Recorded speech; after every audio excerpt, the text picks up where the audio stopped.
Hello commandos, welcome to biometrics classes online. और हम लोग बात कर रहे हैं सॉल्यूशन वाले यूनिट में, जहां पर हम लोग अभी तक हम लोगों ने बात कर लिया था एलिवेशन ऑफ बॉइलिंग पॉइंट से रिलेटेड, और एलिवेशन ऑफ बॉइलिंग से रिलेटेड कंप्लीट इंफॉर्मेशन पर हमने बात कर लिया। अब हम लोग बात कर रहे थे freezing point and depression of freezing point, हिमांक और हिमांक का अवनमन। तो what is the meaning of freezing point? It is that temperature at which vapor pressure of liquid is equal to vapor pressure of its solid state। वह तापक्रम जिस पर द्रव का वाष्प दाब उसके ठोस अवस्था के वाष्प दाब के बराबर हो जाता है। It is that temperature at which vapor pressure of liquid is equal to the vapor pressure of its solid state is called freezing point। उस टेम्परेचर को हम क्या कहते हैं? फ्रीजिंग पॉइंट कहते हैं। इसके बाद हमने आपको बताया डिप्रेशन ऑफ फ्रीजिंग पॉइंट। तो what is the meaning of depression? Depression का मतलब होता है कम होना, फ्रीजिंग पॉइंट का कम होना, ठीक है। तो when some quantity of non volatile solute is added with pure solvent, जब प्योर सॉल्वेंट के अंदर हम नॉन वोलेटाइल सॉल्यूट ऐड करेंगे, देन वेपर प्रेशर डिक्रीज, तब वेपर प्रेशर क्या होगा? डिक्रीज होगा। Then vapour pressure decrease, hence there is decrease in freezing point of solution, जिससे सॉल्यूशन का फ्रीजिंग पॉइंट भी क्या हो जाएगा? कम हो जाएगा। Freezing point of solution decreases, okay.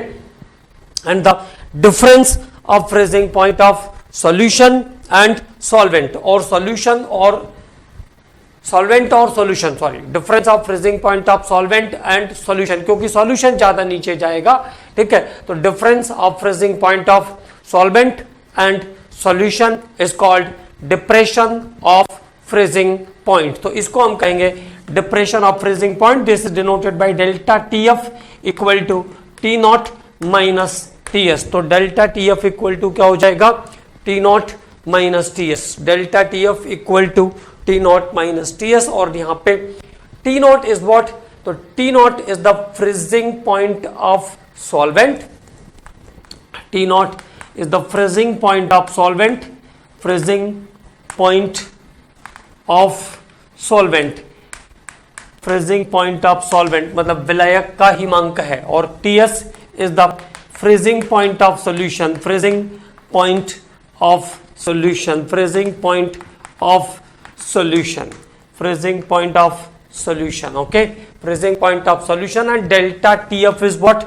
तो delta TF is the depression of freezing point, depression of freezing point, depression of freezing point, हिमांक का अवनमन, depression of freezing point। तो ये इन इस डाटा की सभी वैल्यूज हो गई, ठीक है ना।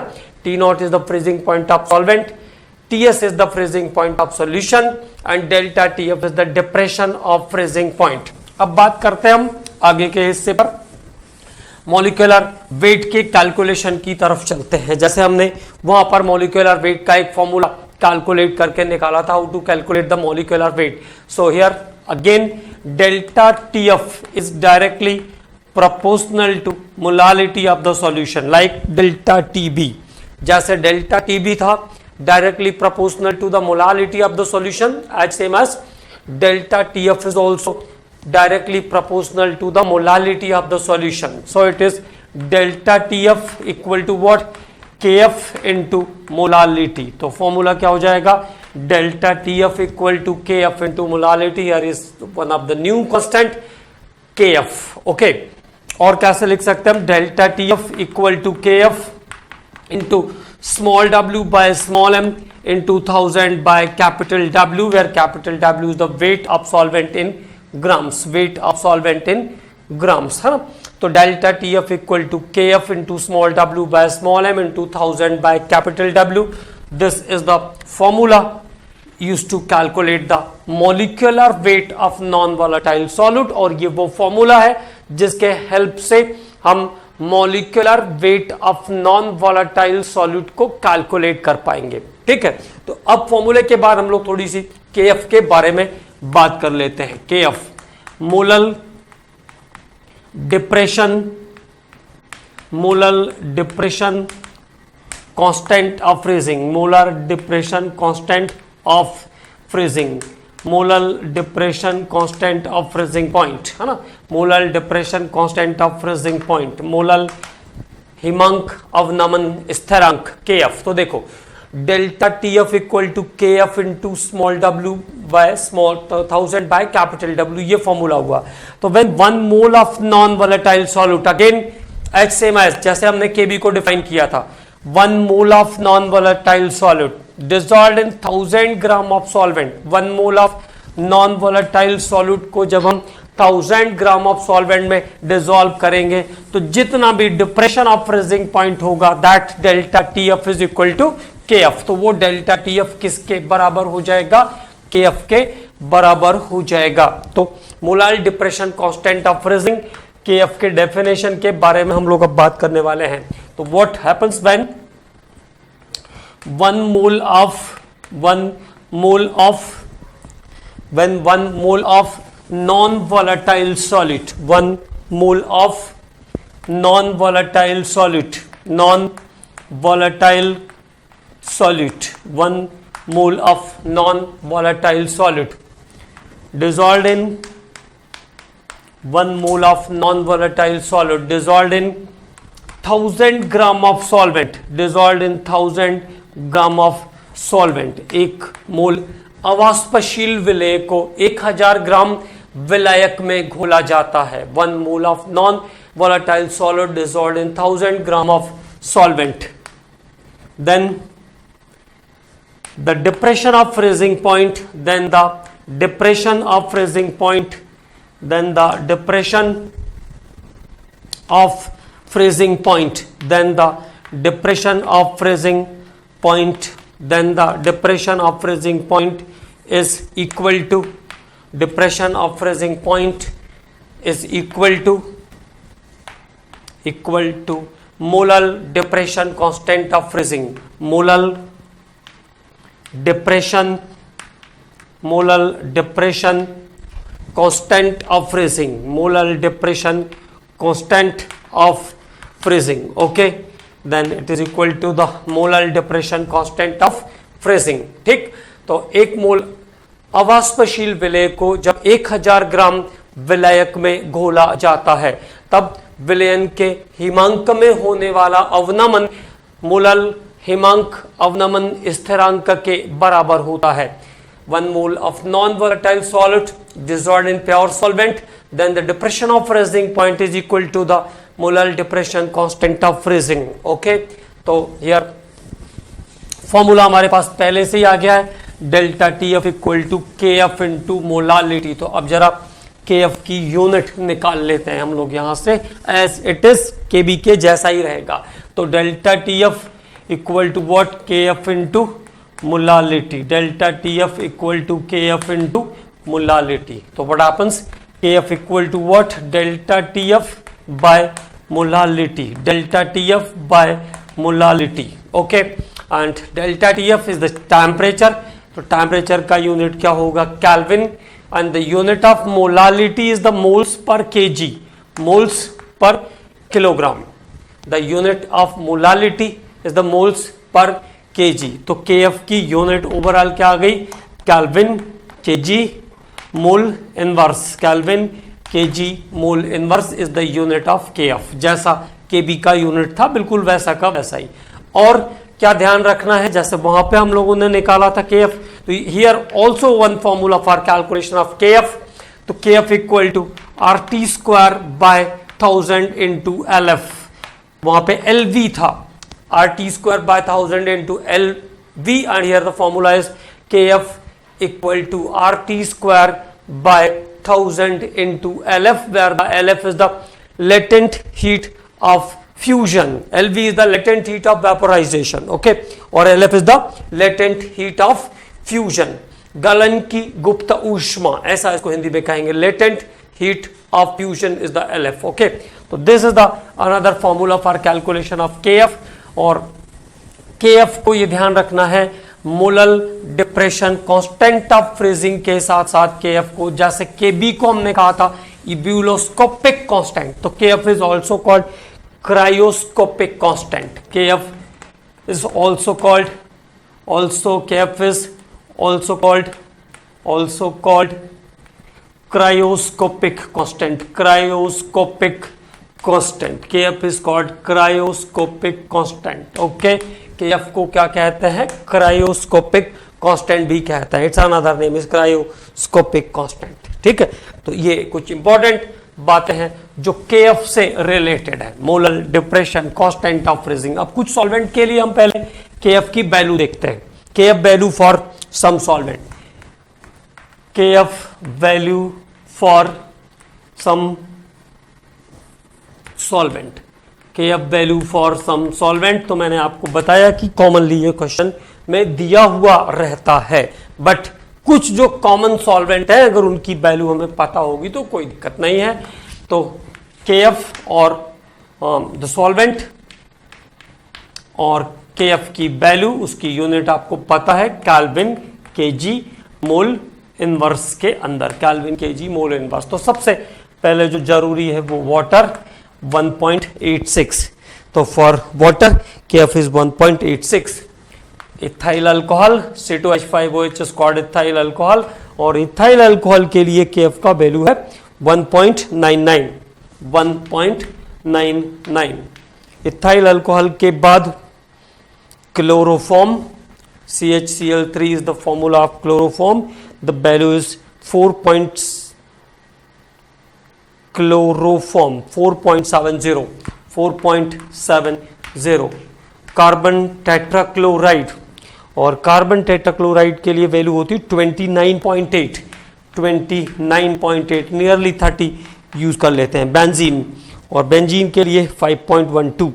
5.12 फॉर द बेंजीन। तो this is the KF value for some solvent. ये कुछ सॉल्वेंट्स के लिए KF की वैल्यू है। ठीक है, और क्या क्या बातें इसमें ध्यान रखना है। कभी कभी देखिए यहां से एक ऐसा क्वेश्चन आता है कि why glycol is added in water. Glycol को पानी में क्यों मिलाया जाता है, या कोल्ड कंट्रीज में जो है वो ग्लाइकॉल को, जो कार होती वाटर ऑटोमोबाइल्स है उनके रेडिएटर के अंदर ग्लाइकॉल मिक्स किया जाता है। तो glycol is the anti freeze compound. Glycol एक एंटी फ्रीज कंपाउंड के जैसा काम करता है। तो एक लाइन ये ध्यान रखना है, this is one of the important point.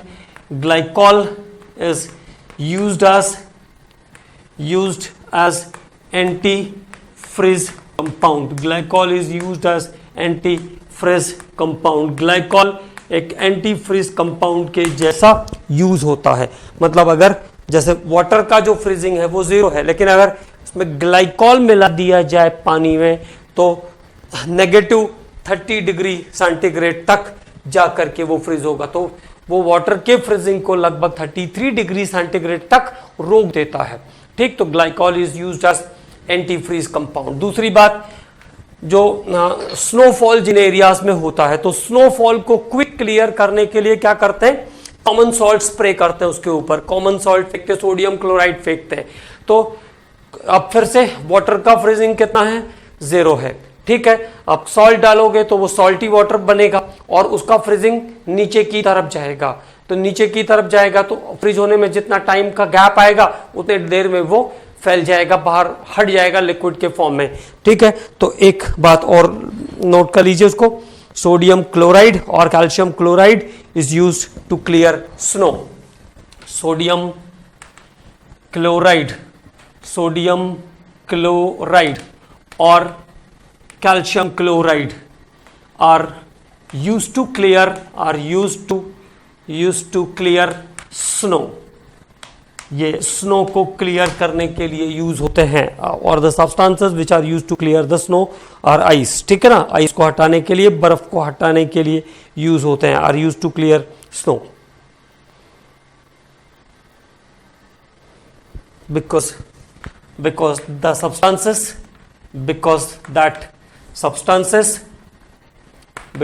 substances decrease the freezing point, decrease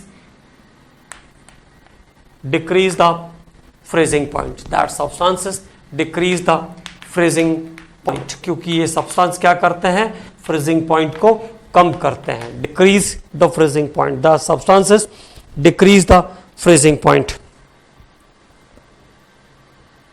decrease the freezing point। okay, therefore ice is melt and जिससे क्या होगा, बर्फ जो है वो पिघल जाएगी और फ्लो आउट हो जाएगी, ठीक है ना। The substances decrease the freezing point, ये सब्सटेंस क्या करते हैं, मेनली फ्रीजिंग पॉइंट को कम करते हैं, ठीक है। अब इसके बाद जैसे हमने केबी से रिलेटेड क्वेश्चंस की बात किया, डेल्टा टीवी और केबी से रिलेटेड क्वेश्चंस की बात किया, उसी तरह से एसएमएस डेल्टा टीएफ से रिलेटेड क्वेश्चंस की भी बात कर लेते हैं।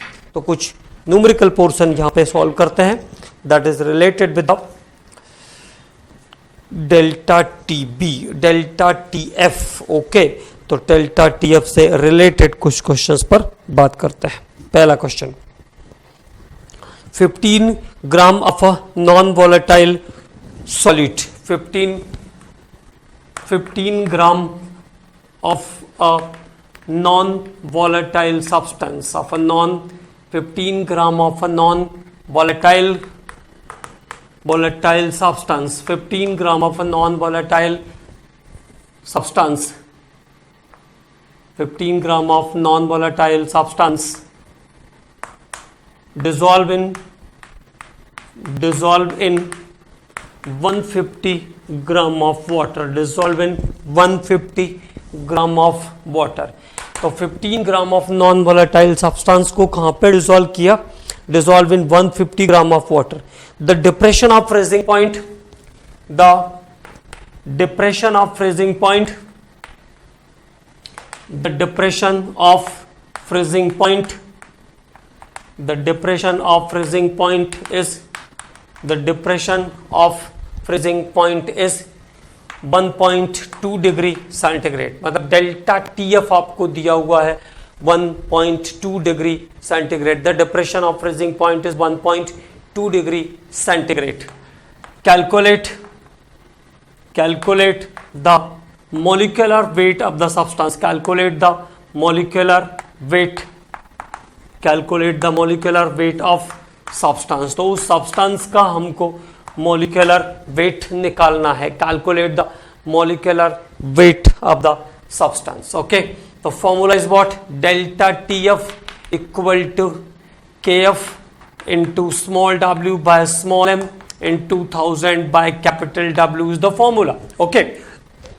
और वाटर है तो वाटर के लिए केएफ की वैल्यू कितनी हो जाएगी, KF for water is 1.86, water के लिए केएफ की वैल्यू कितनी, 1.86। क्या कैलकुलेट करना है, मोलिकुलर वेट कैलकुलेट करना है। तो KF is 1.86, okay, into small W.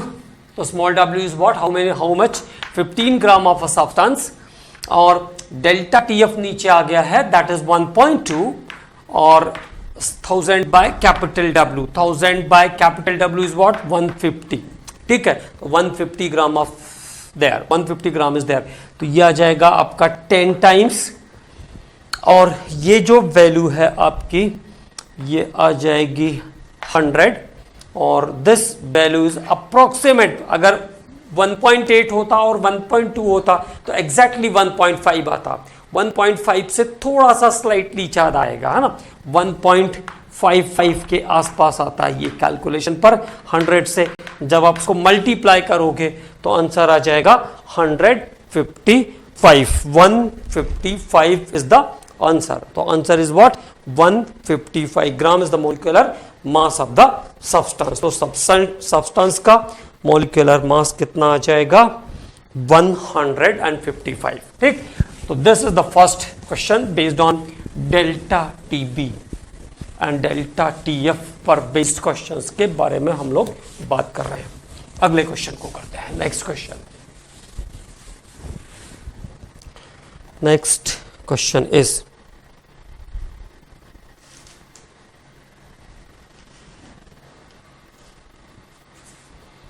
1 gram of non electrolyte. फिर से ऐसा ही क्वेश्चन है, 1 gram of non electrolyte dissolved in 50 gram of benzene, 1 gram of non-electrolyte, 1 gram of non-electrolyte, 1 gram of non-electrolyte dissolve in 50 gram of benzene, dissolved in 50 gram of benzene, 1 gram non electrolyte को क्या किया, 50 gram of benzene में dissolve किया, dissolve in 50 gram of benzene. The freezing point is lowered by 0.4 kelvin, और जो freezing point का lowering है वो कितना है, 0.4 केल्विन है, मतलब डेल्टा टीएफ आपको गिवन है 0.4 kelvin. The lowering of freezing point, the lowering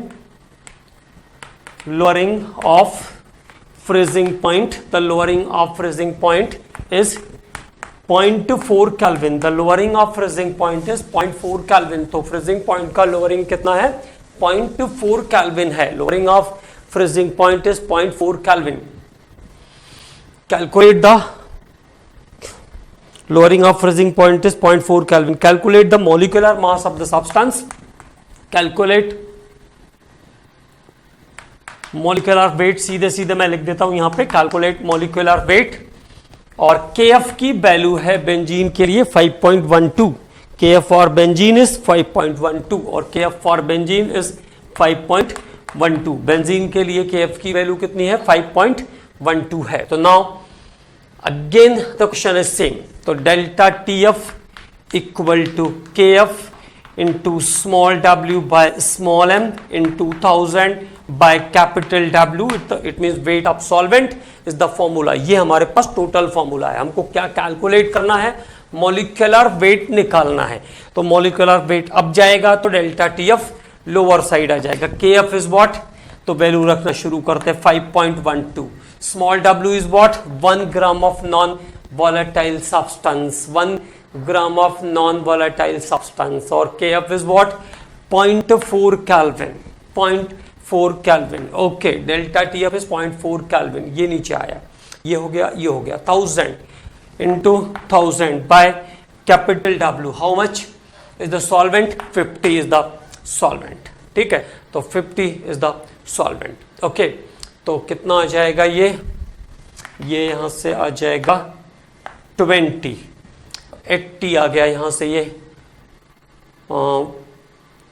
एक ये हो जाएगा, 1 0 यहाँ आ गया तो ये 4 हो जाएगा, और 50 50 और 50 इंटू 5.12, तो 250 से ऊपर ऊपर थोड़ा आंसर आएगा, 250 से अबव जाएगा answer, and that is 256। Okay, तो 256 is the answer, 256 is the answer. Okay, तो this is one of the another question based on delta TF. Okay, अब अगले क्वेश्चन पर बात करते हैं, नेक्स्ट क्वेश्चन लेते हैं। नेक्स्ट क्वेश्चन, और नेक्स्ट जो क्वेश्चन है वो बहुत ही इंपॉर्टेंट टाइप का क्वेश्चन है, मतलब कई बार उस टाइप का क्वेश्चन कॉम्पिटिटिव एग्जाम में भी आ चुका है, तो थोड़ा सा उस पर कंसंट्रेशन रखेंगे, थोड़ा सा ध्यान रखेंगे उस क्वेश्चन पर, ठीक है। तो अगला जो क्वेश्चन है वो क्या है उसकी बात करते हैं हम लोग। Next question is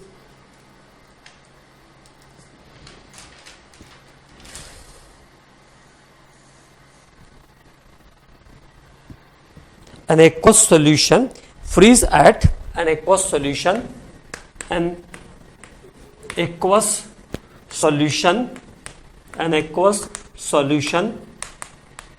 freeze at an aqueous solution freeze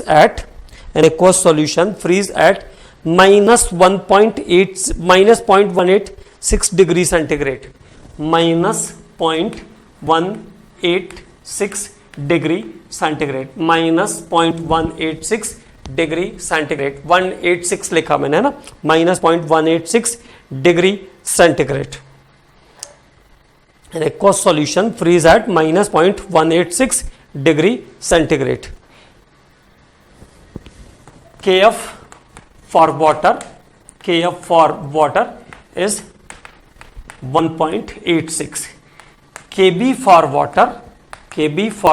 water, और इस सॉल्यूशन इस सब्सटेंस के लिए वाटर KB की वैल्यू वाटर के लिए कितनी है, 0.52, KB for water is 0.52। Calculate तो KF भी दिया है, KB भी दिया है। Calculate elevation of boiling point, calculate elevation of boiling point है। Calculate elevation of boiling point मतलब क्या निकालना है मुझे, डेल्टा टीबी मुझे फाइंड आउट करना है। ध्यान से देखिए क्या क्वेश्चन था, एक सॉल्यूशन का फ्रीजिंग दिया हुआ है मुझे, डेल्टा टीएफ तो निकल जाएगा, टीएस दिया हुआ है तो टीएस से हम डेल्टा टीएफ पे चले जाएंगे तो 0 माइनस दिस तो आंसर आ जाएगा 0.186। ओके, तो वहां से डेल्टा टीएफ पे पहुंच जाएंगे हम पहले, तो पहले डेल्टा टीएफ पर पहुंचा लेते हैं। तो delta TF equal to what, TS T not is the 0 minus 0.186 तो माइनस 0.186 तो आंसर कितना आ जाएगा, डेल्टा टीएफ इक्वल टू आ गया प्लस 0.186 तो ये आ गया डेल्टा टीएफ। अब डेल्टा टीएफ गिवन था, इसके बाद केएफ गिवन है, केवी गिवन है और चाहिए क्या, एलिवेशन ऑफ बॉइलिंग पॉइंट चाहिए। तो अगर हमको क्या मिल जाए तो काम हो सकता है, मोलालिटी ऑफ द सॉल्यूशन अगर हम कैलकुलेट कर पाए तो हमारा क्वेश्चन सॉल्व हो जाएगा। तो इस टाइप का क्वेश्चन जब भी आएगा तो आपको ध्यान रखना है क्या फाइंड आउट करना है, मोलालिटी आपको फाइंड आउट करना है।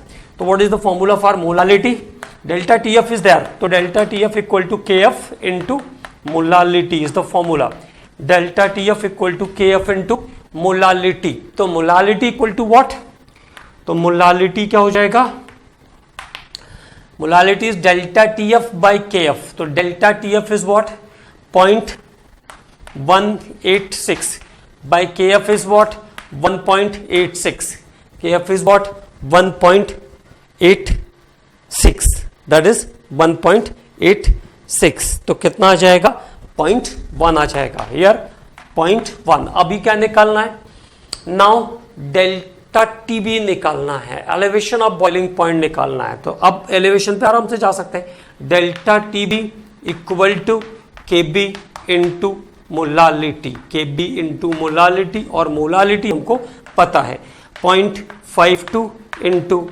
0.1, 0.52 इंटू 0.1 तो कितना आ जाएगा answer 0.052, 0.052 degree centigrade, 0.052 degree centigrade is the elevation of boiling point of the solution. Okay, तो this is one of the important question, important format of the question है ना, ये ध्यान रखना है इस टाइप का क्वेश्चन आ चुका है कई बार है ना। तो जब भी आपको केबी या डेल्टा टीबी और टीएफ दोनों दिया हुआ है तो क्या करेंगे, पहले मोलालिटी ऑफ द सॉल्यूशन पर जाने की कोशिश करेंगे और मोलालिटी ऑफ द सॉल्यूशन एक बार मिल गया तो फिर आप इनमें से कुछ भी कैलकुलेट कर सकते हैं आसानी से। तो this is one of the another question. एक और क्वेश्चन करते हैं, one more question is there. 45 gram of glycol, 45 gram of glycol, glycol कहने का मतलब है CH2OH, CH2OH is the glycol है ना, मॉलिक्यूलर वेट 62 तो ये है glycol. 45 gram of glycol dissolved in 600 gram of water,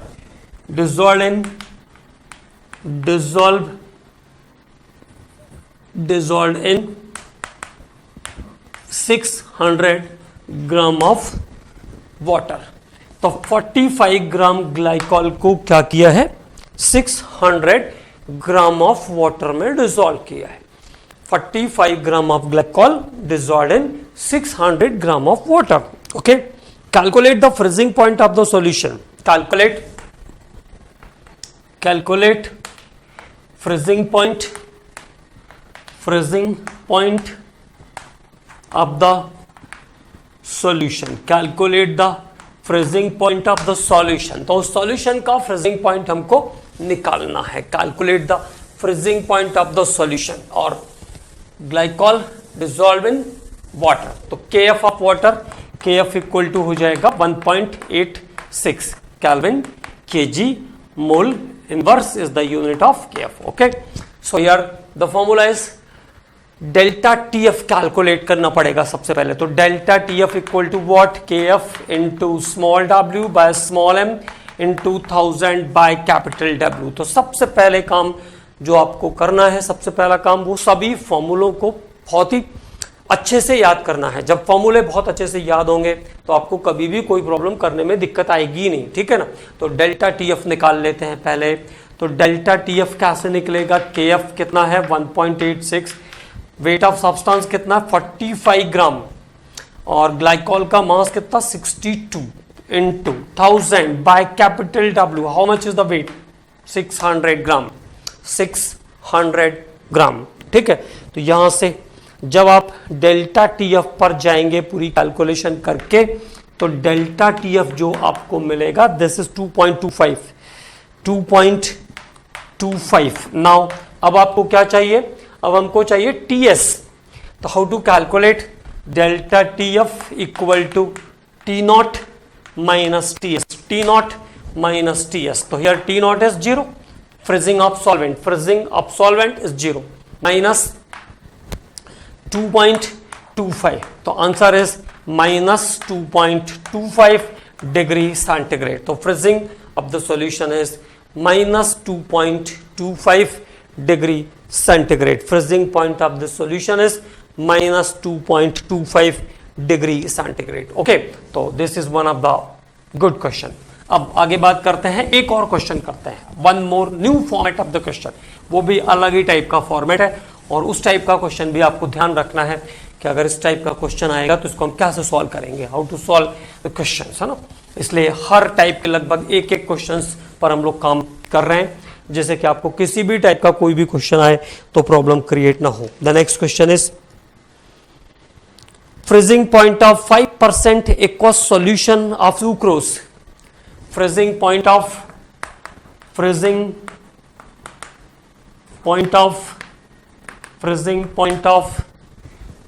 5% aqueous solution of freezing point of 5% aqueous solution of sucrose मतलब शुगर, तो C12H22O11 और वेट कितना 342। ओके, तो freezing point of 5% solution of sucrose, freezing point of 5% solution of sucrose is minus 2 degree centigrade, minus 2 degree centigrade, minus 2 degree centigrade. What is the freezing point of freezing point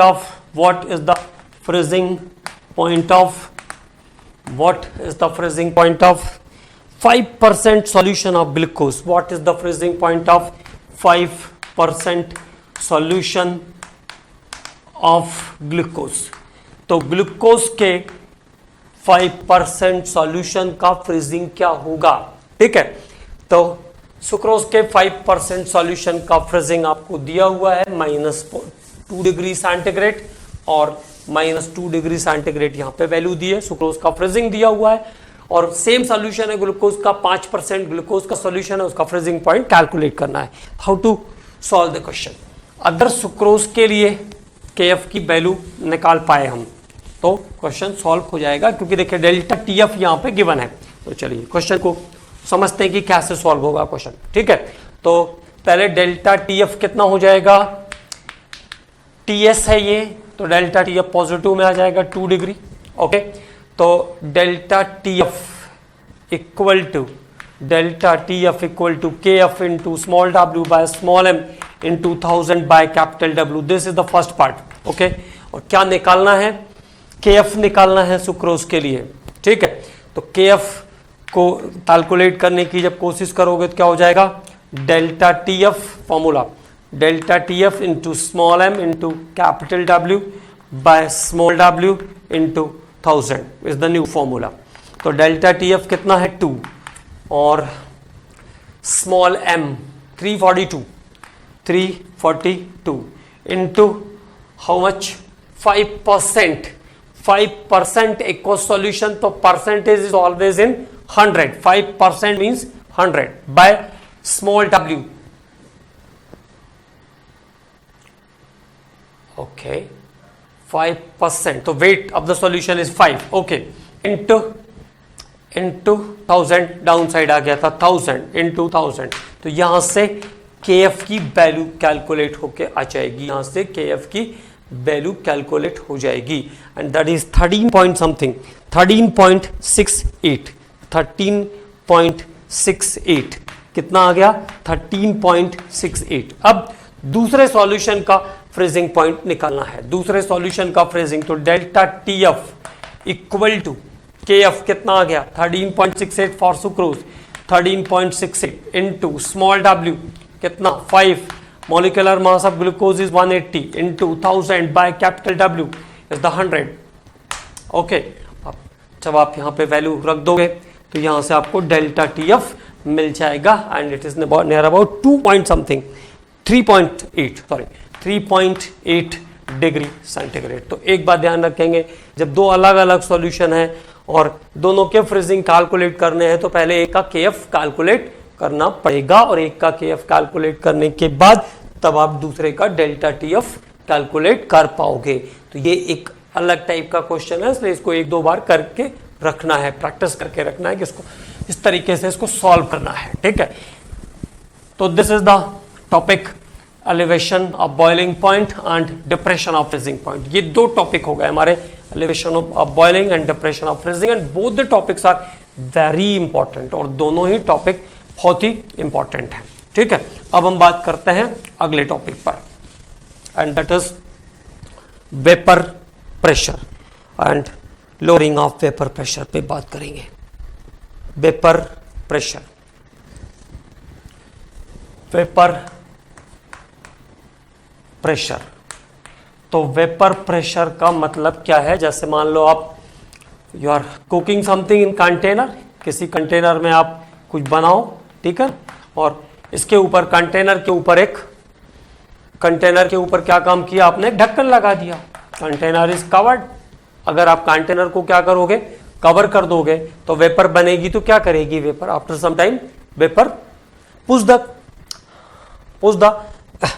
upper cover, है ना, जो अपर ऊपर जो ढक्कन आपने लगा के रखा है उसको क्या करेगी? वेपर फेंक देगी, है ना, ढक्कन को हटा देगी, ठीक, और वेपर्स बाहर निकलने लगेगी। It means vapour exert the pressure, it means vapour ने क्या किया? प्रेशर लगाया। तो वाष्प क्या करती है? दाब लगाती है। वेपर क्या करता है? प्रेशर लगाता है। That pressure is called vapour pressure. इसको हम क्या कहते हैं? वेपर प्रेशर कहते हैं। लेकिन अब टेक्निकली जब डिफाइन करना होगा तब देखो, अब जिस टेम्परेचर पर वेपर प्रेशर लगा करके मतलब लिक्विड वेपर में कन्वर्ट होता है, उसी सेम टेम्परेचर पर अगर आप हाथ वहां पे ऊपर रख दोगे तो वो लिक्विड भी, वो वेपर भी कहां आ जाएगी? लिक्विड में कन्वर्ट हो जाएगी। That same time that vapour is converted into liquid. तो अब डेफिनेशन कैसे होगा? तो देखो, लिक्विड और वेपर्स आपस में कैसे हैं? डायनामिक इक्विलिब्रियम में है। टेम्परेचर कैसा है? कांस्टेंट है, ठीक है। तो क्या ध्यान रखना है? Liquid and vapors are in equilibrium at constant temperature, at constant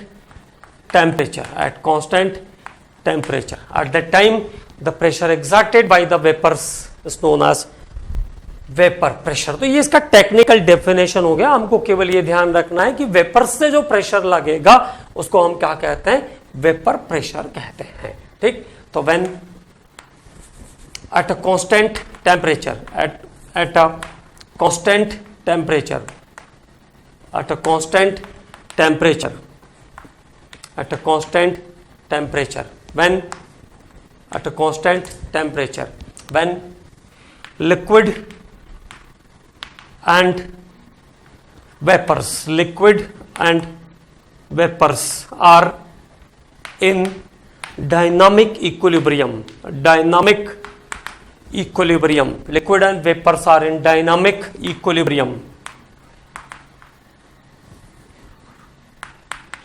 liquid and vapors are in dynamic equilibrium, then at the time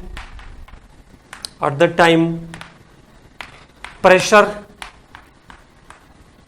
exerted by the vapors of liquid, pressure exerted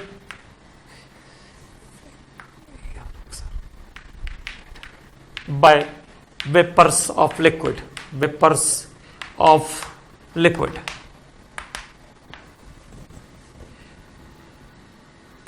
pressure exerted by vapors of liquid is called vapor pressure, is called vapor pressure. Okay, तो जब liquid और vapours साम्यावस्था पर है, गतिक साम्य में है, उस समय जितना वाष्प के द्वारा दाब आरोपित होगा, जितना वाष्प के द्वारा दाब लगाया जाएगा, उसको क्या कहेंगे? वाष्प दाब कहेंगे. The pressure exerted by the vapours of liquid is called vapour pressure. कोई बहुत काम नहीं है, तो बस पहले ये ध्यान रखना है, इसका जरूर काम पड़ेगा कि वेपर जो प्रेशर लगाएगी उसको क्या कहेंगे? वेपर प्रेशर कहेंगे. ठीक है, जैसा हमने बात किया था कि जब सॉल्वेंट होता है तो प्रेशर अलग, और अगर सॉल्यूशन बना दिया, उसमें कुछ ऐड कर दिया, तो क्या हो जाएगा? तब प्रेशर अलग हो जाएगा. तो lowering of vapour pressure, that is called lowering of vapour pressure. तो अगर प्योर सॉल्वेंट के अंदर कुछ सॉल्यूट मिला दिया जाए तो वेपर प्रेशर कम हो जाएगा, and this decrease in vapour pressure is called lowering of vapour pressure. तो वाष्प दाब में जो कमी होगी उसे क्या कहेंगे? वाष्प दाब का अवनमन कहेंगे. The difference of vapour pressure, the difference of vapour pressure of solvent and solution, difference of vapour pressure of solvent and solution, difference of vapor pressure of solvent and solution is called lowering of vapor pressure, lowering of vapor pressure. तो ये phenomena है vapour pressure का कम होना. ठीक है, जैसे solute है, solvent है, तो सॉल्वेंट का वेपर प्रेशर अलग होगा. जैसे उसमें सॉल्यूट मिलाएंगे तो वेपर प्रेशर नीचे चला गया, मतलब वेपर प्रेशर क्या हुआ? कम हो गया. तो सॉल्वेंट के कंपैरिजन में जितना भी सॉल्यूशन का वेपर प्रेशर कम होगा, उसको हम क्या कहेंगे? Lowering of vapour pressure. तो lowering of vapour pressure, Hindi शब्द है इसका वाष्प दाब का अवनमन. Lowering of vapour pressure is equal to vapour pressure of solvent minus vapour pressure of solution. This is also denoted at P not minus PS, denoted by P naught minus PS. तो lowering of vapor pressure, तो vapor pressure of solvent minus vapor pressure of solution, P naught minus PS is the lowering of vapor pressure. बात clear? किसी भी solvent का vapour pressure अलग होगा. जब solute मिलाएंगे तो सॉल्वेंट के कुछ मॉलिक्यूल सॉल्यूट को डिसॉल्व करने में कंज्यूम हो जाएंगे, जिससे जो प्रेशर लग रहा था वो प्रेशर कम हो जाएगा. तो किसी भी सॉल्यूशन का हमेशा जो वेपर प्रेशर है वो सॉल्वेंट के वेपर प्रेशर से कम होगा. तो जितना भी डिफरेंस आया, this is called lowering of vapour pressure. ठीक है, इसको हम क्या कहेंगे? लोअरिंग ऑफ वेपर प्रेशर कहेंगे. तो दोनों चीजें clear. Vapour pressure is the pressure exerted by the vapours, is the vapour pressure, ऐसा हम कॉमन वे में कह सकते हैं. ठीक है. दूसरी बात, लोअरिंग ऑफ वेपर प्रेशर, तो जब सॉल्वेंट के अंदर सॉल्यूट मिलाएंगे तो वेपर प्रेशर कम हो जाएगा. It means the vapour pressure of solution is always less than solvent in case of non volatile solute, and this difference of vapour pressure is called lowering of vapour pressure. इसको हम कहते हैं lowering of vapour pressure. ठीक है. और इसके बाद अगले लेक्चर में हम लोग स्टार्ट करेंगे राउल्ट्स लॉ के बारे में. तो related to lowering of vapour pressure से रिलेटेड जो अगला पॉइंट है हमारा, जो हम अगले लेक्चर में स्टार्ट करेंगे, वो है राउल्ट्स लॉ, है ना. तो अगले लेक्चर में आपको इसको कोशिश करेंगे कि ये पूरा हिस्सा, राउल्ट्स लॉ वाला हिस्सा कंप्लीट हो जाए. ठीक है.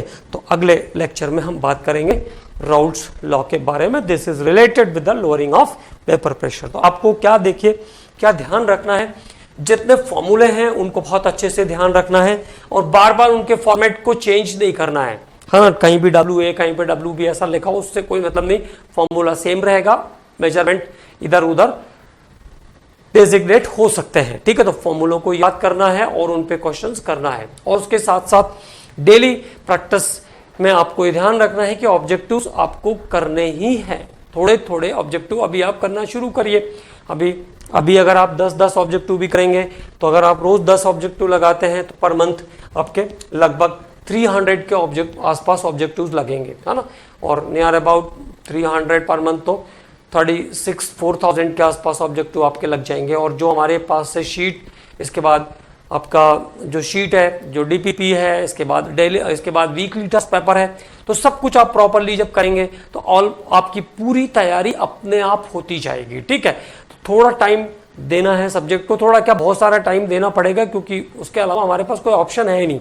ठीक, तो बहुत सारा टाइम देना है और बहुत मेहनत करनी है, और जितना भी थोड़ा बहुत टाइम बचा के उसमें खेलना है, अपनी मेंटल फिटनेस का भी ध्यान रखना है। जैसा कि मैंने कहा कि अपनी फिजिकल और मेंटल फिटनेस का भी बहुत ध्यान रखना है। प्रेशर नहीं लेना है, क्योंकि अगर प्रेशर लेने से कोई सिलेक्शन नहीं होगा, टेंशन लेने से कोई सिलेक्शन हो नहीं सकता है। सिलेक्शन होगा तो केवल हिम्मत दिखाने से और काम करने से। ठीक है, तो कमांडोज अगले लेक्चर में हम लोग बात करेंगे राउल्ट्स लॉ और उसके आगे के पोर्शन पर।